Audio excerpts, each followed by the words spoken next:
The image I chose was a photograph of the joining of the rails. This photograph was from the time period of 1869. The photograph was published May 10, 1869, and was taken by Andrew J. Russell. The photograph records the celebration of the first transcontinental railroad when Leland Stanford, co-founder of the Central Pacific Railroad, connected the eastern and western sections of the railroad with a golden spike. The golden spike was the final ceremonial spike driven by Stanford. The joining of the rails was an American dream come true. It allowed travel time between America's east and west coast to reduce from months to less than a week.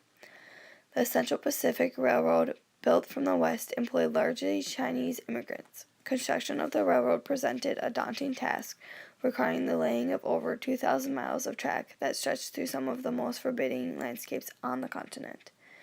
The Union Pacific began laying track from Omaha to the west, while the Central Pacific headed east from Sacramento. Disagreement arose between the northern and southern states because northern states favored a northern route while southern states pushed for a southern route.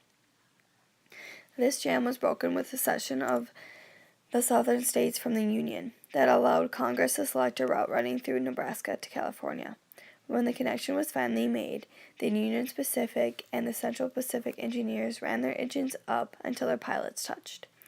It was a great occasion. People left with many souvenirs. When the connection was made, engineers shook hands and each broke a bottle of champagne.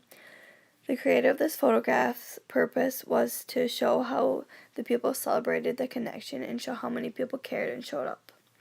This photograph captured the celebration of the rails. The two guys in the back leaning in are holding champagne bottles to represent the excitement and celebration of the connection.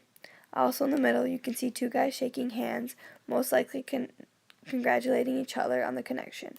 I had no personal connection with this photograph, but while searching for images, it caught my eye and seemed interesting to learn about.